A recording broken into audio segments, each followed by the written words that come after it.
the blessing that Yaakov had received from his father, or part of it was, Hakol kol Yaakov yadayim de Esav. The voice is the voice of Jacob, and the hands are the hands of Esav, of Esau. And the Midrash tells us that as long as the voice is the voice of Jacob, which is through the study of Torah for adults and children being educated in Torah, and we pray, that empowers us to the point where we're able to subdue the hands of Esau. Esau cannot in any way, we're not vulnerable to his attack. But if we should fail on the spiritual end, and we're not connected Torah-wise, Judaism-wise, then the hands are the hands of Esau.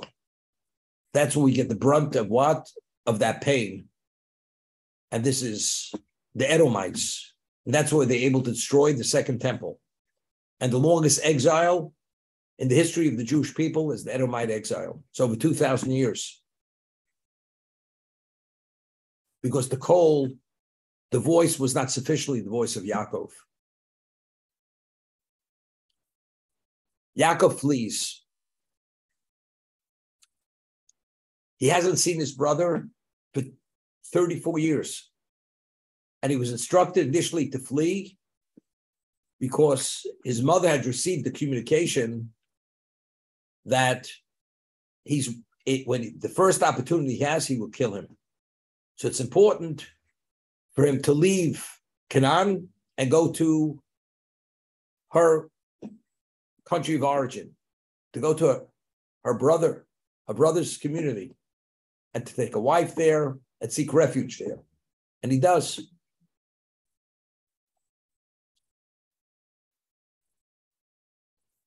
He's returning now after 34 years, and he wants to know exactly what is the nature of the relationship. Did his anger, his hate, did it wane? Did it dissipate? Or he's still harboring that intense anger and hate that he wants to kill him? So he sends messengers to make an evaluation. And Rashi explains, in the name of the Midrash, he sent spiritual messengers, angels. So as the commentators explain, because the only ones who could have made an accurate evaluation of Esav in terms of his relationship to Yaakov, you had to be an angel. You had to have the capacity of an angel, because the guile and the deception of Esav was so overwhelming, it was impossible to know exactly where he stood. So the only one who could make this accurate evaluation of where he stood was only an angel, nobody else. And he tells the angels, what should they say to his brother? What's the message? And again, of course, these angels, as angels came to Avram in human form, these angels, when they came to Esau, they came in human form. And the message was, he says, this is what you say to my master Esau. In love and Garti. These are the words. I sojourned with Lavan, and I was delayed until now. That's why you haven't seen me for the past 34 years. Yeah. I've sojourned with Lavan all these years, and I've been delayed until now. Hey, how are you? Hi, Trey. Oh, I gave it back to her already. Thank you so much. Second. In terms of the nature of relationship between Yaakov and Esav, do you think Esav cared where Yaakov has been all these years? He couldn't tolerate his existence. He wanted to obliterate him from the face of the earth. And he sends him a message. You know where I've been all this time? I've been with Lavan. I've been sojourning with Lavan. And that's why I've been delayed. I haven't seen you all these years. Could you imagine? Your arch enemy. He says, you know, I haven't been around because I've been too busy. Otherwise, I would have been here sooner. You know, just thinking about your existence pains me. I don't want to know you. I don't want to see you. Just disappear from my life. And Yaakov sends him a message. I've been sojourning with Lavan all these years, and I've been delayed until now. What exactly is Yaakov trying to accomplish? In Hebrew, the word that he used was in love and Garti. The word sojourn, the word Garti. So Rashi cites the Midrash that the numerical value of Garti is 613. I've been sojourning with Lavan. Now, what was the nature of the environment of Lavan's community? So the Midrash says the daily fare of what the community was: idolatry, adultery, incest, and murder. That was the nature of what was going on there. It wasn't exactly an atmosphere that was conducive to spirituality.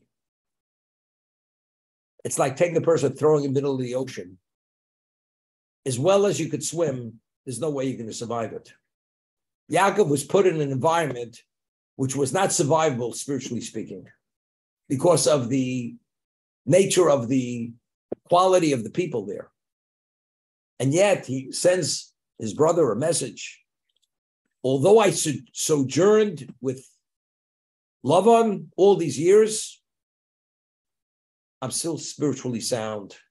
I observed the 613 precepts of the Torah, positive, negative commandments. That's what he's telling Esav. Could you imagine? Al Capone is going to visit your home. Friendly visit. And say, Al, I'd called you Avram, but you would never give him that at you because you were never circumcised. Let's sit down and study a piece of Talmud. Could you imagine? You're going to study Talmud with Al Capone. Maybe with Bugsy Siegel. Maybe. He was a Jew at least. But Al Capone, definitely not. Esav, the man personifies evil. The man despises Yaakov's existence. Esav, I haven't seen you in 34 years, but I want to explain. So although I lived in the community of Lavan, which was the antithesis of spirituality, I've observed the mitzvahs meticulously, the positive, negative commandments. You know something? Do you realize who you're speaking to? What exactly was the value of communicating this information to Esav? What he's telling Esav, which we'll explain in a moment, that the blessing I received from my father was contingent, that the voice is the voice of Yaakov, and then the hands cannot be the hands of Esav. I want to explain you something, a little secret. As much as I was in an environment which was the antithesis of spirituality, I'm coming back spiritually unscathed. I observed the 1613 precepts perfectly. As a result of that, since this is truly the Kol Yaakov, I'm not vulnerable to your attack. He's telling him up front. I don't want you to delude yourself. I don't want you to misread this. I'm just telling you who I am today, despite the fact where I was and what I was exposed to haven't changed as much as an iota. Now, so how do we know the word Garti, sojourning, is alluding to the Taryag mitzvahs, to the 613 precepts of Torah? Because the numerical value of Garti is 613. That's Rashi citing the Midrash. So I ask the question, if you take the word Garti, which is spelled in Hebrew, and you rearrange the letters, it spells Taryag. Whenever we speak about numerical value of anything, it's another word, and when you take the numerical value, it's the equivalent of another word.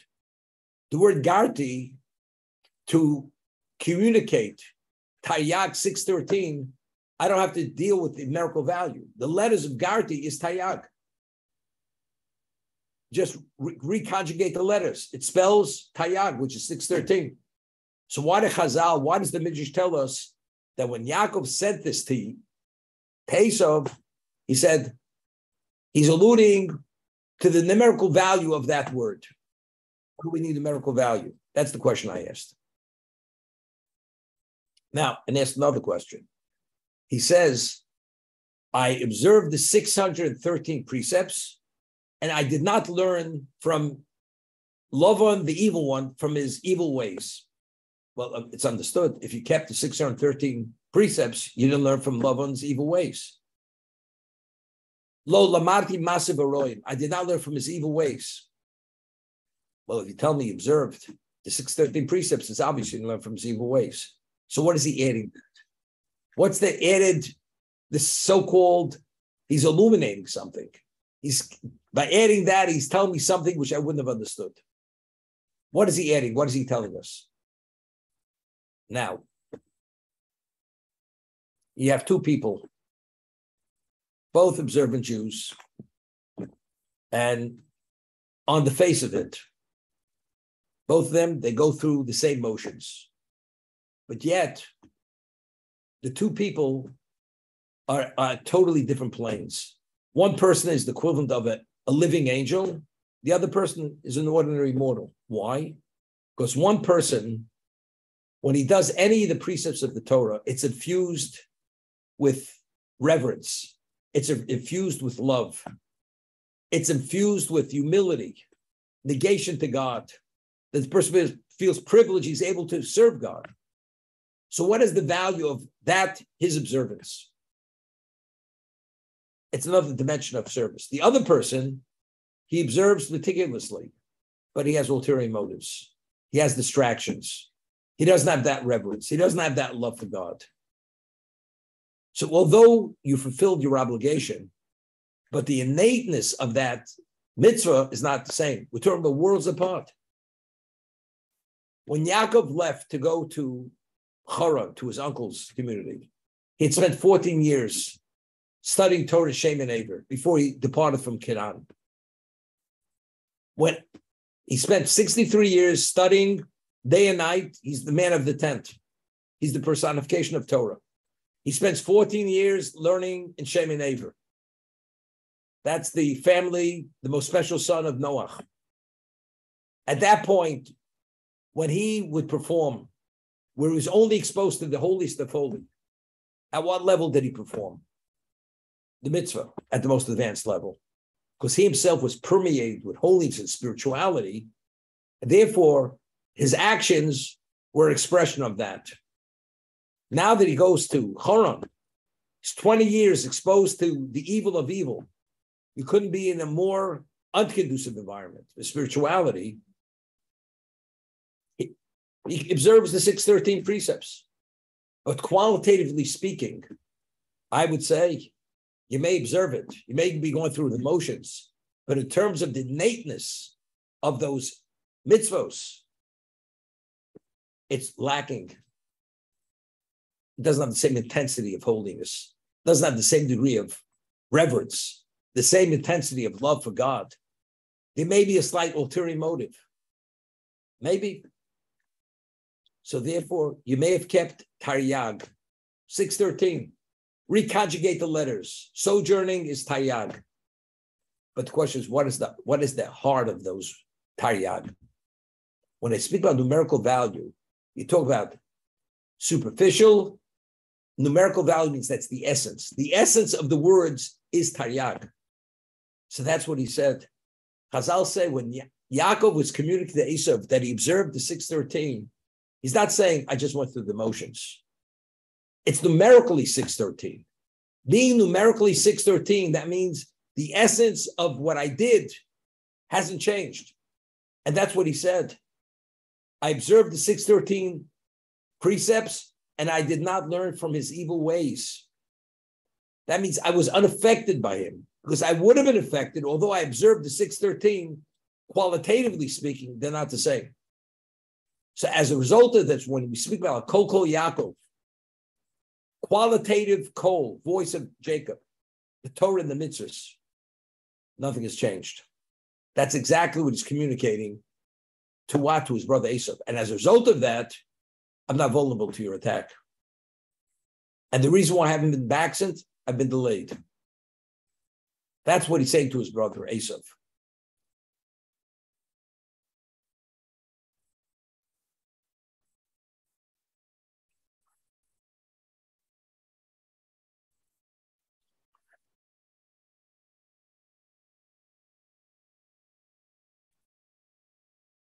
The angels come back and they say to Yaakov, we've come to your brother Esau, and he's coming against you with 400 men. All out war. All out war. So Yaakov immediately, he's afraid. So Rashi, he's afraid of one or two things. Either he will be killed, or he will kill Esav. Well, he being killed, we understand why there's what to worry about. But if you kill your enemy, that means you're the victor. What's to be afraid of? But he's worried. Maybe he will not be the victor. Why again is he afraid he may kill Esav? In this week's portion, we find a very interesting midrash. Last week's portion we ended, there was a covenant between Yaakov and Lavan. I want to ask the question, Yaakov has tremendous wealth because he had a financial arrangement with his father-in-law. You take all the speckled sheep and goats from the flocks and just leave the unspeckled and whatever it is from the flocks, and the offspring that are going to be born, that are going to be speckled and spotted, they belong to me. He succeeds over the 6-year period, becomes phenomenally wealthy. And then he fled under the cover of darkness without his father knowing. His father pursues him. His father-in-law, love him. And he's pursuing him to kill him. He's in a rage. Yaakov outsmarted him in his own game. He will not live this down. Yaakov will pay the price. God comes to Lavan in a dream. He says, I don't want you to touch him. Not good, not bad. Just leave off of him. So what happens? He meets Yaakov, his son-in-law. He says, the truth is, you should know I could have killed you. The reason why I'm not killing you is because your God came to me and said, leave off. Don't do for him good or evil. Keep your distance. But otherwise, I would kill you. Then he says, let's make a covenant.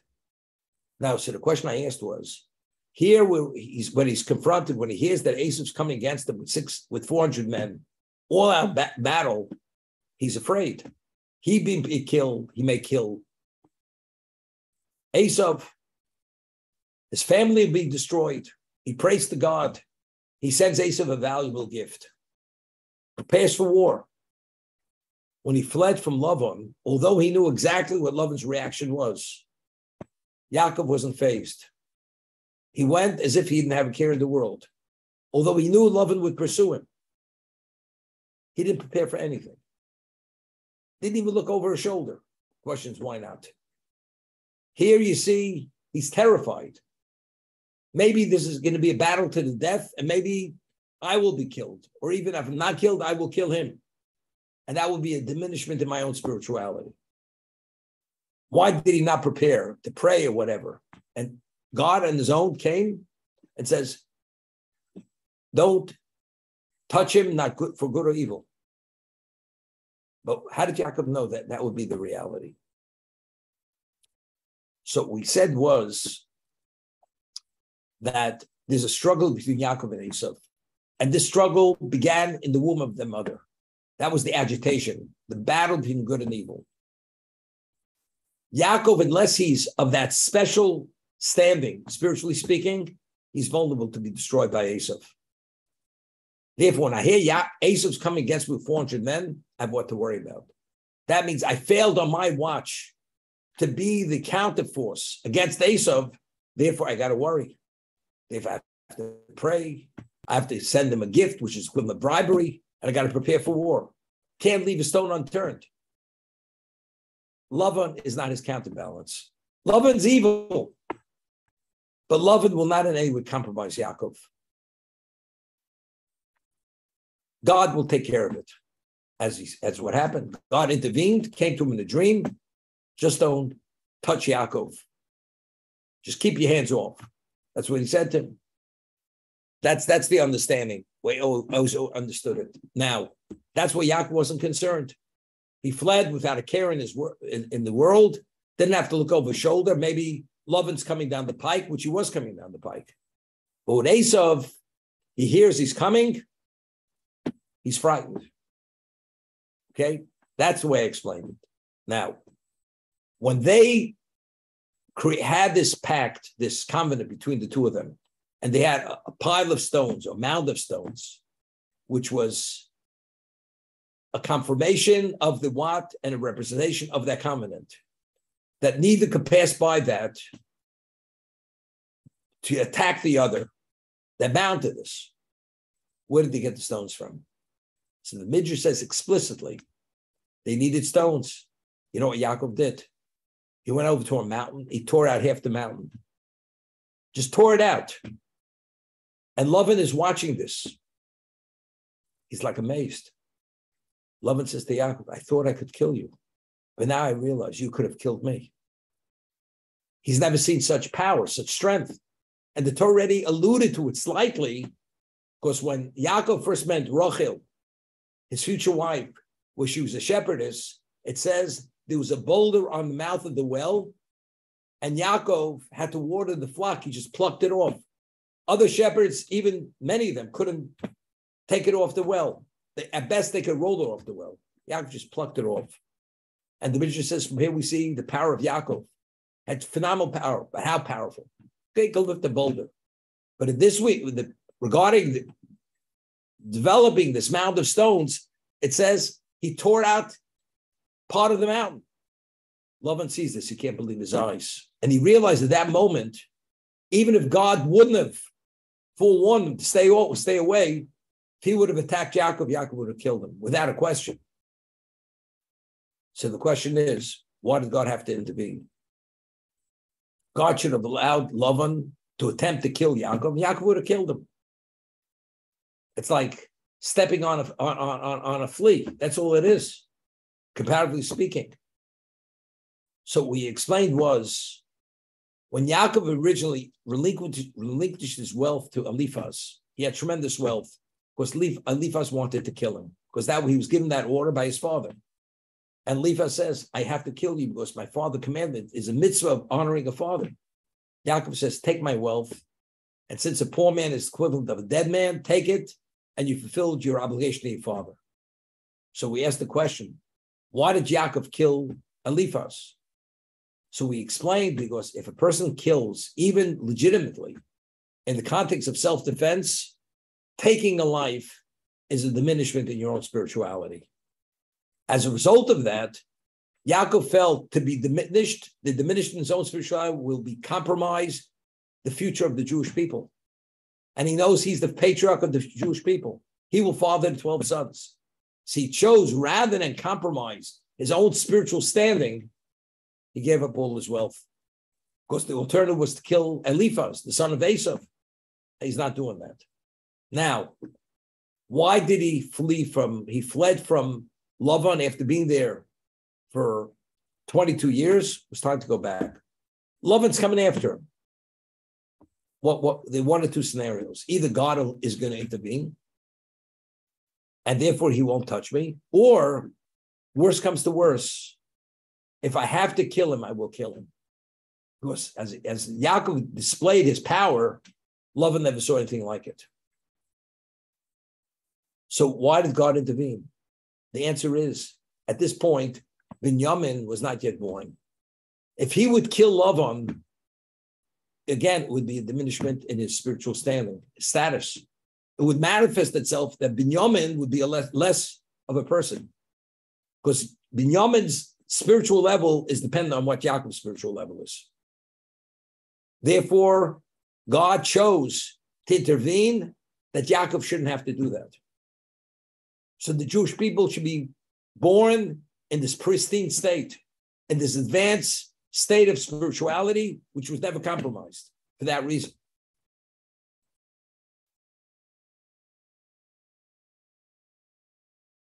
But Yaakov, when he was in the home of Lavan, he never displayed his ability. He kept it under wraps. Lavan never knew his capacity, physically speaking, how strong he was. And again, he never wanted to show it.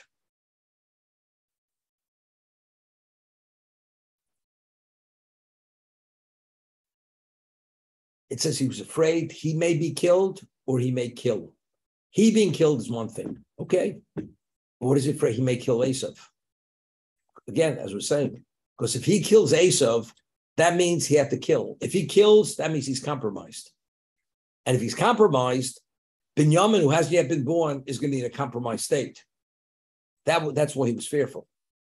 It turned out by humbling himself before Esav, as we'll see in a moment, he touched Esav's heart and he evoked some type of compassion. And they embraced and they cried.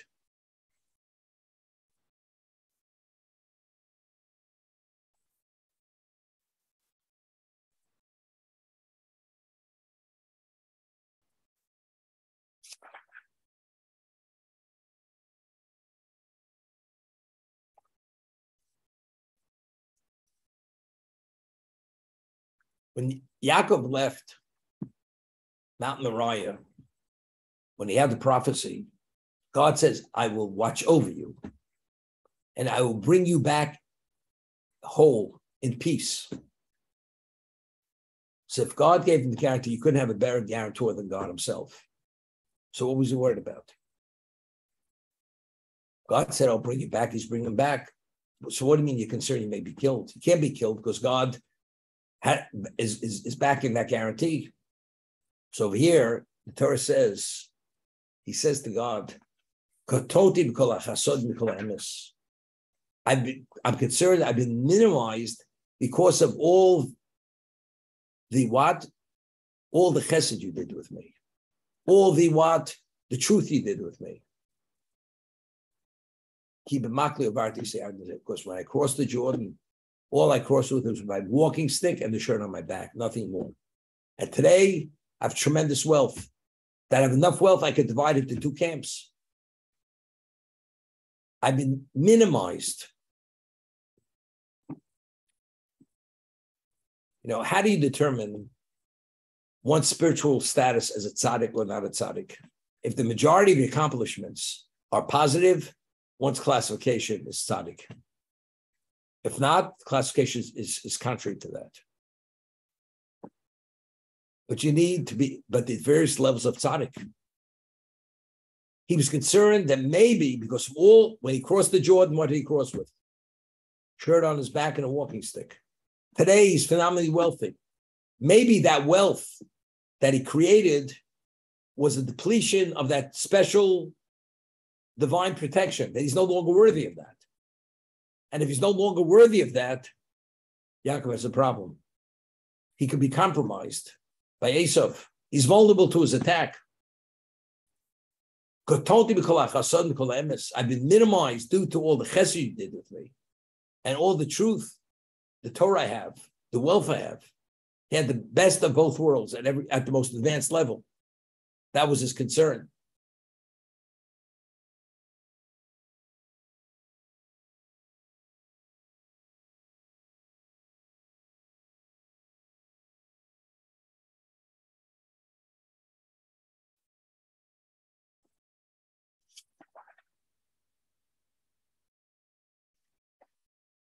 And he says to God, he's like speaking two things simultaneously.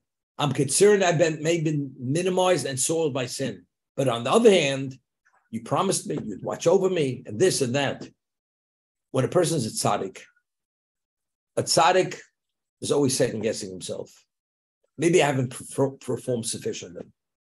Maybe even what I did, it wasn't perfect enough. He's always second guessing himself because the tzaddik understands what God's evaluation is, especially at a time with this tremendous prosecution. Esav coming against Yaakov is the ultimate moment of prosecution because this is evil confronting good. If the good is not intensely secure, evil will destroy it, will vanquish the good. So the way Yaakov speaks to God, maybe I'm not worthy. Maybe I don't have what it takes. But when you speak about the object, meaning, will God allow it to happen? It's two separate things. Do I have to see myself? I have to see myself in the most humble context. Maybe I didn't make the grade. But on the other hand, I have a right to say the way I understand it, I have that cloud. And if you have a cloud, I'm drawing on that cloud to be protected for that reason.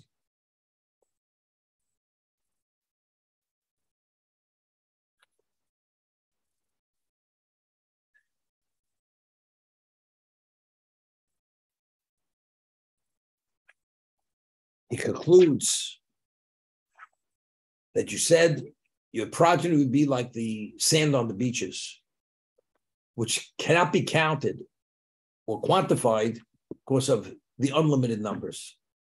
That's what he says. Therefore, he's asking God to give him the guarantee that nothing's going to happen to him. That's what he's saying.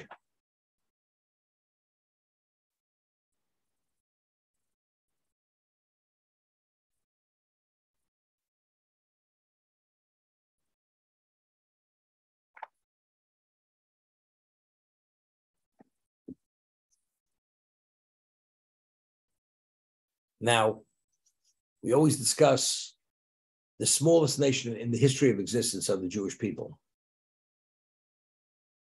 Now, why? Where does our power lie? Our power lies because we're God's people. If you have God as your backer, you have nothing to worry about. Because God is unlimited at every level, being unlimited, because God's infinite.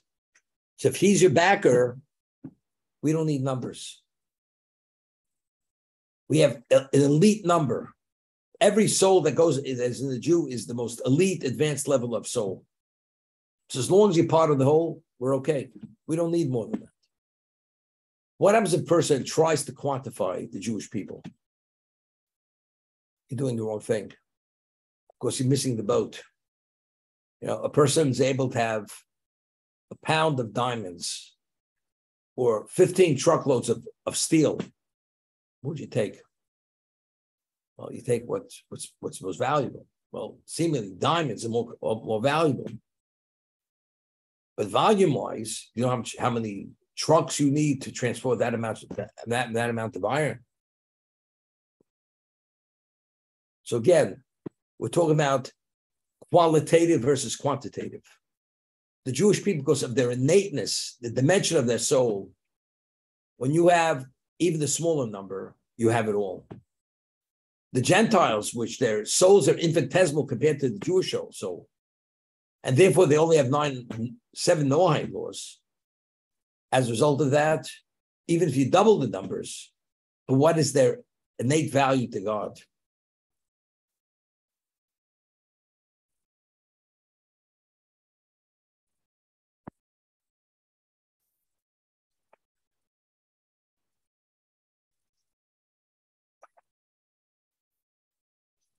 So he sends these flocks, these gifts to Esau, and each one who's delivering it literally speaks identically as the other one. We're representing our master Esau, bringing it to the, and it's from your servant Yaakov, and so on and so forth. Okay?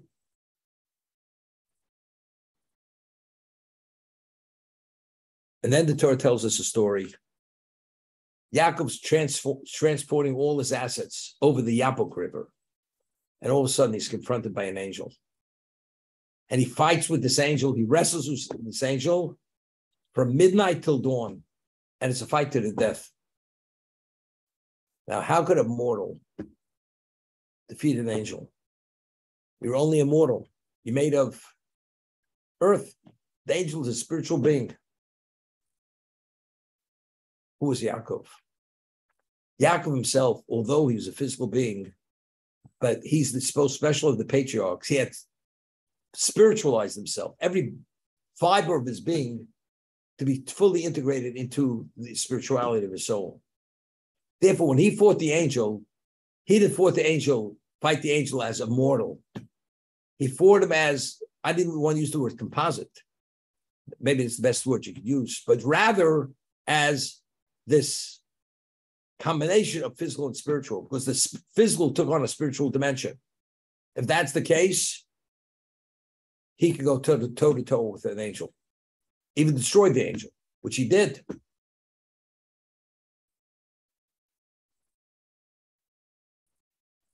Yeah. But who was this angel that he fought with? The angel he fought was the archangel of Esau. The power of every nation in the physical existence is based on the power of the archangel, which is behind them. The archangel of Esau is the empowerment of Esau on the terrestrial level. What happens if Yaakov defeats that angel? That means he's already minimized the effect of that angel on the Edomite people. As a result of this, he's minimized. And Yaakov understands this. He fought with the angel from midnight till dawn. He was wounded in the hip, had hip injury. But Yaakov is still Yaakov.